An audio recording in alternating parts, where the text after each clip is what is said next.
You. Yeah, you. I'm AJ8.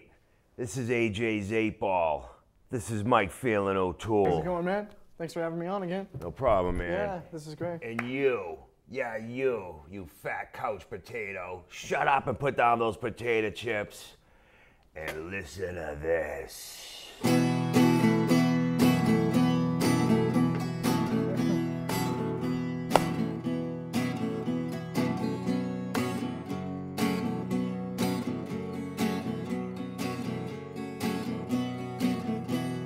Just you wait till I get you home.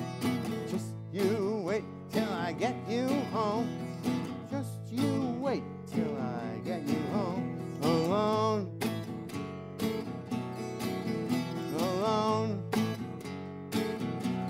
Alone with me. Just you wait till I get you home. Just you wait till I get you home. Just you wait till I get you home alone. Alone. Alone with me.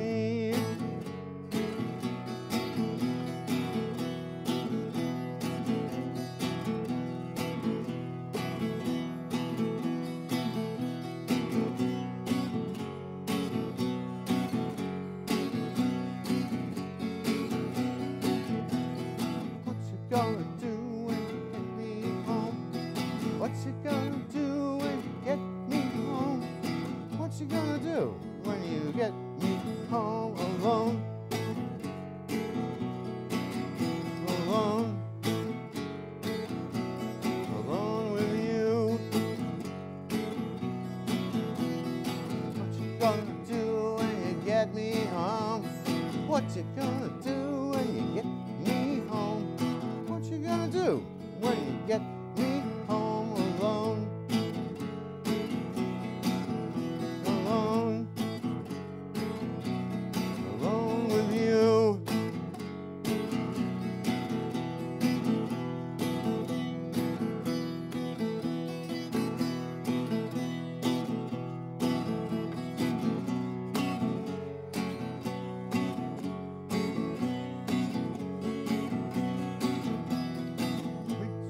Wait till I get you home.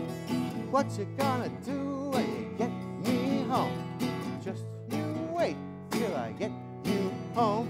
Oh, what you gonna do when you get me home alone?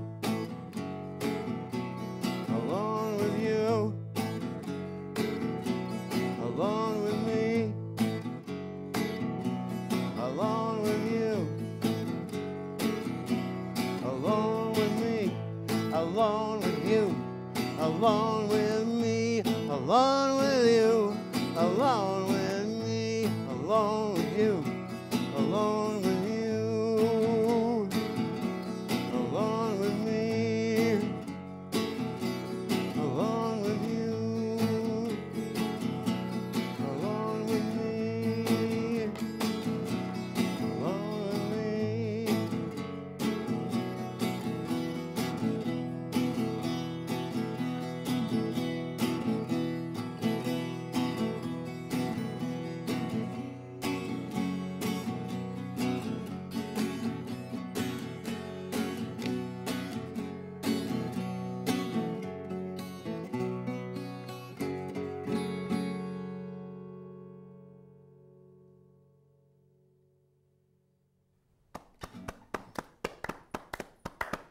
Thank you very much. The 9th, 10th, 11th, 12th Beatle. All Very right, man. good, Dennis. Thank you, sir. Hey, Thank good you. to see you. Ooh, we got to do the pound. There we go. Nice. Very cool. Well, first, Thank you. AJ, I want to say I like what we've done with the place. What is Dennis? What's going on?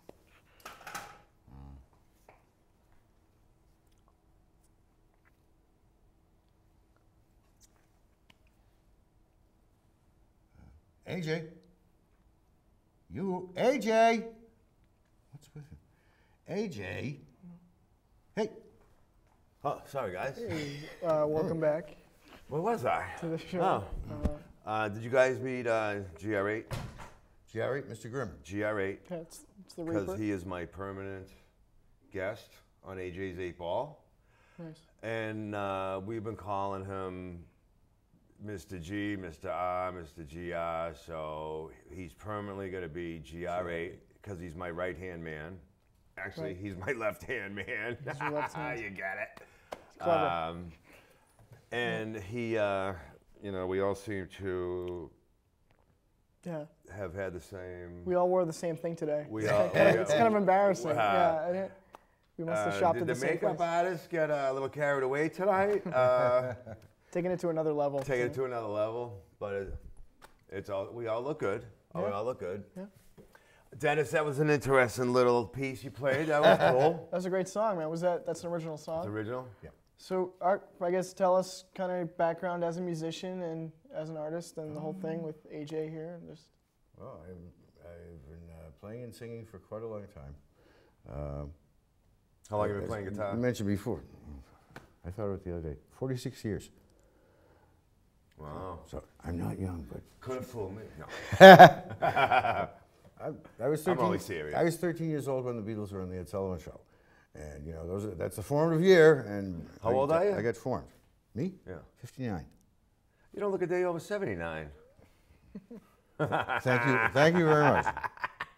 Thank you very little. so seeing the Beatles on So seeing the Beatles television. on TV was a major event, and You said, "Wow, like I want to do well, that." actually, it's funny. Everybody else in my neighborhood started taking guitar lessons like the next week. Right. I hesitated. I waited.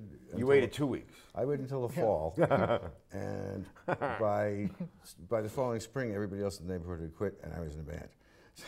Right. And you stuck to it. For the Apparently, most so part. it stuck to me. Right. Well, yeah. It shows you. A lot of people say that about kind of their art. As an art, it shows me. I didn't choose it. I agree with that very much so. Nice. Very much so. But once I was in high school, we started playing frat parties and things like that. We play any place we could get Right. House parties and stuff. and- house parties, school dances, you name it. If they asked us, we were there. Well, it's still the way I am now today too. If anybody asks me to play, I pretty much glad to do Right. it. And A then gig's some. a gig. You want to play, right? Well, yeah. I mean, I stretch it quite a bit though.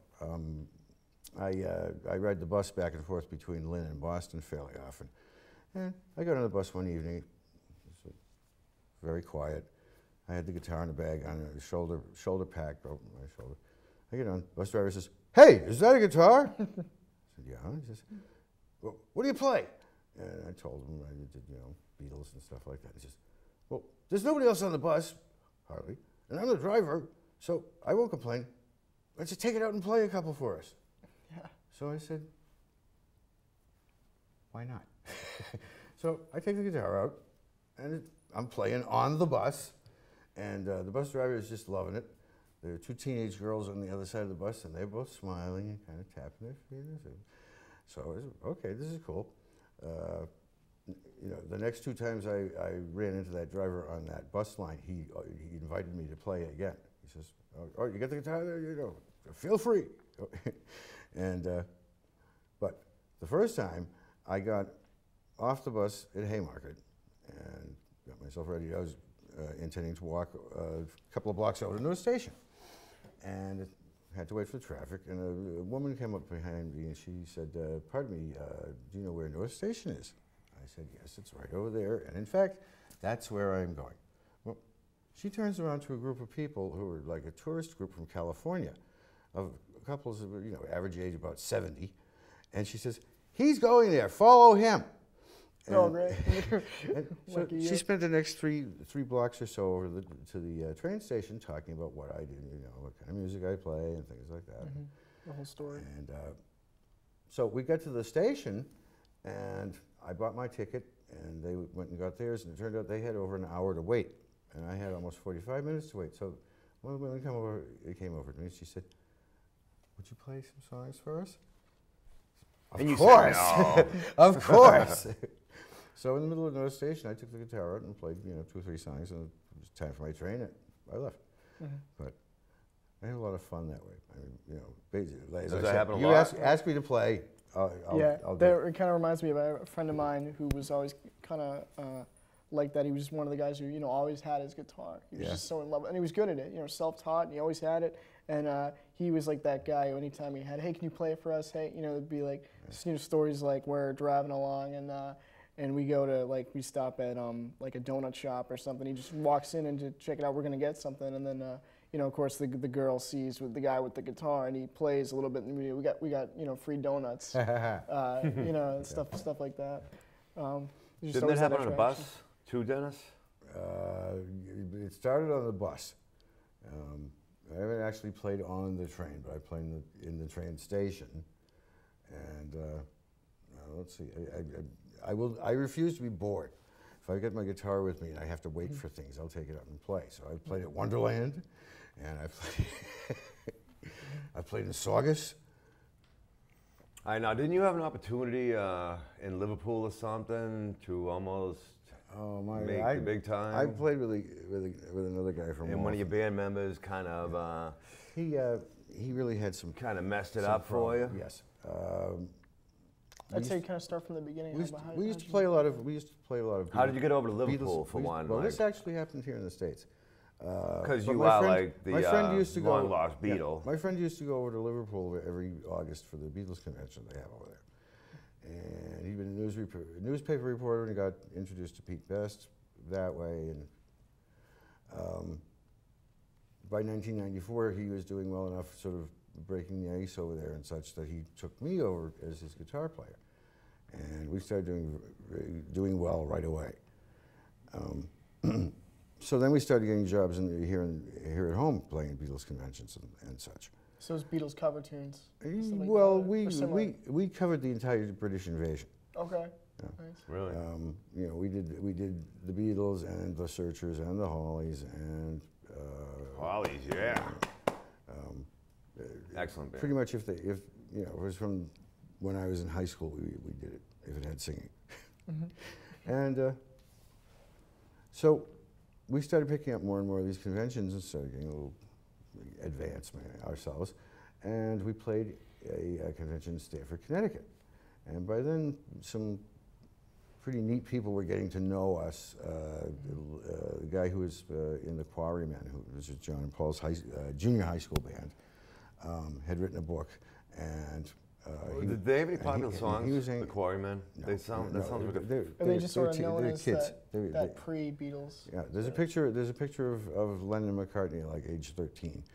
That was their first They had no album. hits? And in the Popular middle, songs? and between the two of them is a guy with a washed-up bass. And that guy who That's wrote the guy who's got the book. Yeah. who wrote the book. So I'm going to do And, something with it. Well, he had to quit the band because he got spinal meningitis, Okay. and he survived rough- that. But rough break. that's not a good thing. The poor bastard. Anyway, so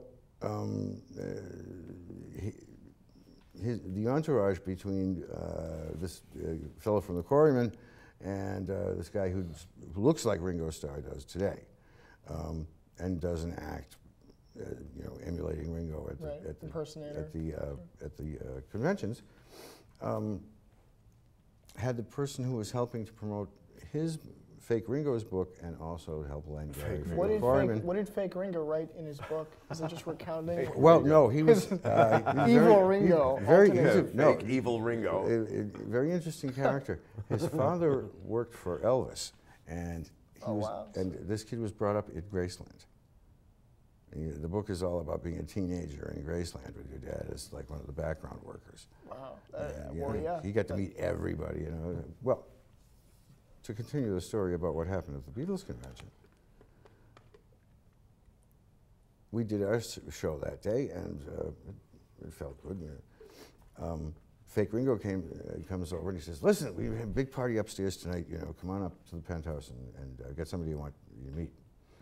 So I heard that this gentleman, he wanted us both, because I wasn't in charge of the band at that point, wanted to meet us. And this fellow had been the sort of, shall we say, the family man of power,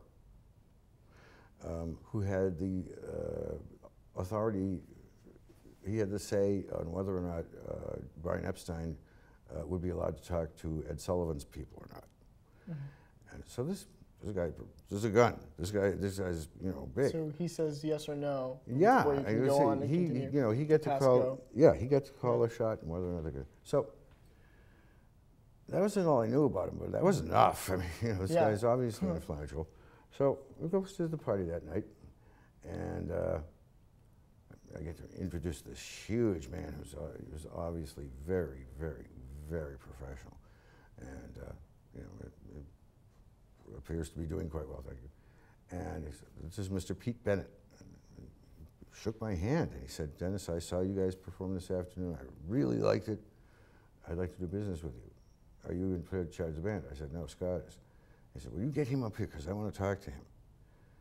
And well, my partner had some psychological reasons, evidently, why we didn't really want to succeed. So rather than going upstairs to see Mr. Bennett and talk about business, he stayed in his hotel room and got drunk. And he was supposedly afraid of the mob. Behind the 8 ball. Yeah, right. Yeah. Perfect show to be on, to be behind the 8 ball. So a couple of so close, a few weeks ago, a few weeks ago, just on a different subject, I decided to see if Mr. Bennett was still around. Right. You do an interview. So I googled Pete Bennett, and the website that comes up is like world's #1 promotion man. And the picture shows him with like Frank Sinatra, Tony Bennett, Diana Shore. It's the Rolling Stones, the Beatles. It's just mind-boggling. And my partner turned it down on purpose. It was like, But since then, you've gone on to do some. Well, why couldn't you guys why did he have the say?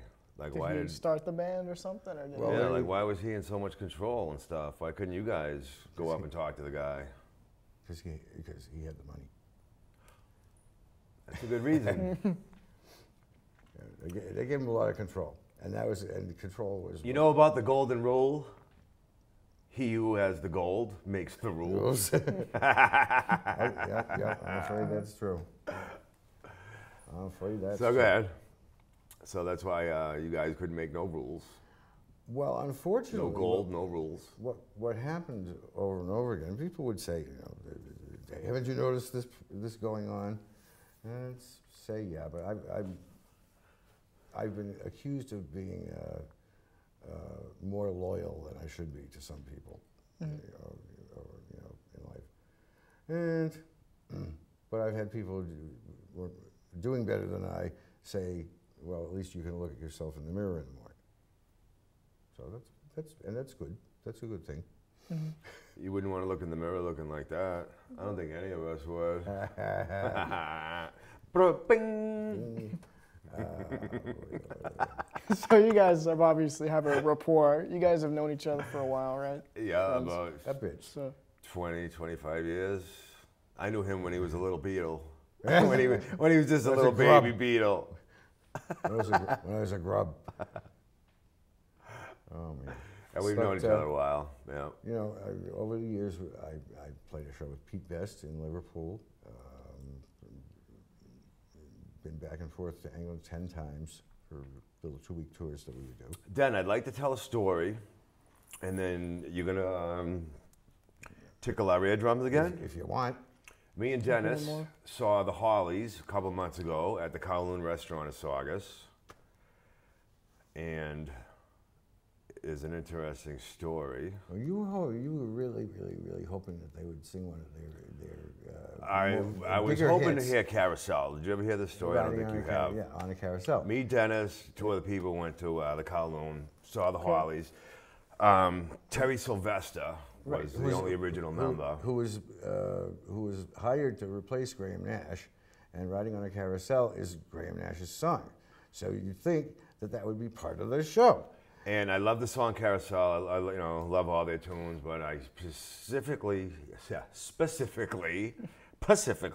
right, wanted to hear Carousel. I like Carousel. I was dying to hear Carousel. And Terry Sylvester was the only original member of the Hollies. They had a backup band What was the name of that? The Criers. The Criers. From New Jersey. They were good. They were very good, actually. I loved how they did Carrie Ann and stuff. So all night long, I wanted to hear Carrie Ann. So the night's dwindling down, and I'm going, Carrie Ann, Carrie Ann. No, not Carrie Ann, Carousel. Yeah. And Carrie Ann was the first song, which was cool. So I kept saying, Carousel, Carousel. And they wouldn't play Carousel. They didn't play Carousel. I didn't think they knew how. What was the last song they did? Boy, I don't remember. He's not heavy. He's not. He ain't heavy. He's my brother. Excellent song and stuff. So I wanted to hear Carousel so bad. So the concert ended and stuff. And Terry Sylvester, by the way, got inducted into the Rock and Roll Hall of Fame like 3 days later, right? Yep. Mm-hmm. On national TV. Everybody saw it. Yep. Rock and roll legend. Excellent musician. So they said they were going to go downstairs and sign autographs in the lobby of the Kowloon, right? Yeah, so me just kidding around, being the wise guy that I am, AJ8. Yeah. AJ8. I just kidding around, like walking downstairs. I was saying, I'm not going to leave this place until I hear Carousel, and just totally talking. And I was sober as a judge, and I just kept kidding around to my buddy Jim. I'm not going to leave this place till I hear Carousel. I'm not going to leave this place till I hear Carousel, right? Never thinking a million years it was going to happen, like most of the stories on AJ's 8-Ball. Right. So we got out in the lobby, and the band that played with them, I walked up to them, and I was kidding around with them, because I don't care who anybody is. I'll go up and say something, and I said, I wanted to hear Carousel. You guys didn't play Carousel. And the guys go, Terry's the boss, and he was over in the corner signing autographs. They were just like passing the buck. Hey, he signs the paychecks. Go bring it up with him. So in the meantime, Dennis and Bonnie, say hi to Bonnie. Bonnie, what's up? Can't leave Bonnie out. What's up, Bonnie? And so Dennis and Bonnie leave, and me and my buddy Jim are left, right? And Terry's in the corner signing autographs, right? So I'm gonna give him a hard time about not singing Carousel, right? So my buddy Jim's like, no, you're not really gonna say something, are you? And I'm like, yep, I'm gonna, just kidding around, Hey, the squeaky hinge always gets the oil, right? So they were actually, we're getting closer and closer to Terry, and they were selling a CD, and I pick up the CD, it was for $20, and Carousel wasn't even on the CD either. And I'm like, there was Terry, and then there was like a bodyguard or something next to him, and there was a lady in front of me talking to Terry. So I go to the guy, I go, I wanted to hear Carousel. I go, look, it's not even on the CD. I go, what's up with Carousel? I want to hear Carousel, right? Yeah. So now I get in front of Terry, and I go, listen, dude, I go, nothing for nothing, but I wanted to hear Carousel That's a tonight. good song. Yeah. I was dying to hear Carousel, right? So he goes like this to me. He goes, you want to hear Carousel? And I said, yeah. And I thought he was going to say, like, go home and listen to it, beat it, kid, That's your problem. You're not going to hear Carousel. Yeah. So all of a sudden, he starts singing me Carousel. He starts going, riding along on a carousel. And I'm sitting there like, I'm sober as a judge, and like, it's not every day that, rock and roll legend sings you a song personally. Right. You get your request in the lobby of a restaurant, especially when I was only kidding around. I had no idea that he was going to say that, So he starts singing me Carousel, right? So I start jumping up and down like a lunatic and everything that I am, AJ8. AJ8. And everybody behind me is drunk. Like I said it a million times, I'm sober as a judge. I start jumping up and down. I turn around. I thought like we were all gonna have this, sing Carousel in the lobby of the Kowloon restaurant. Like I said, it's that would have been great. Like every day. Yeah, it would have been great. That's what I thought. I'm jumping around like a fool. And I felt like saying, guys, a rock and roll legend is singing us a song personally. Like, this doesn't happen every day. And they were all just like, a bunch of, sticks in the mud, so to speak, or whatever. So I'm jumping up and down like an idiot. So I kind of just, went, oh, okay, so that's cool. And my buddy Jim's like, we walked out after that, and my buddy Jim's like, he sang you Carousel, he sang you Carousel, I can't believe it. So we're running out of time. Dennis. Kick it. Kick it. Right? Hey, one thing. Dennis the Menace. Is there like a way for anybody to contact you? for your tunes? That would be commercial, wouldn't it? Okay. Yeah. Well, We'll just let your Dennis, music speak Dennis for J. itself. Roach at Yahoo. Okay, dot that's fine. com. You might get through. Let's see, what shall we do? So, AJ, good show. Good show. Thanks, Mike. Yeah, Always a pleasure, Mike. yeah, thank you, sir.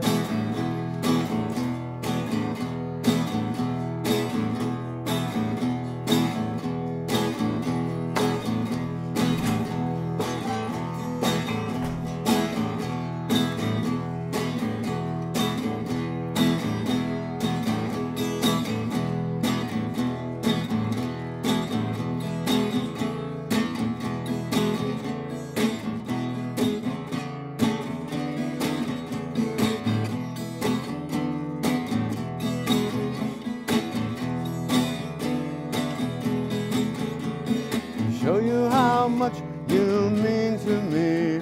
I'd like to give something to you from me.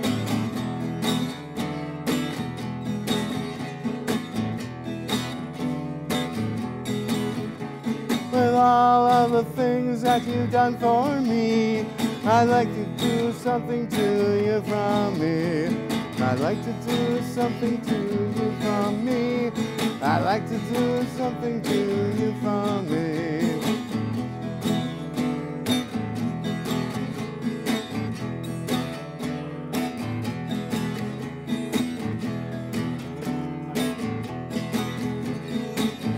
How much you mean to me. I'd like to give something to you from me. I'd like to give something to you from me. I'd like to give something to you from me.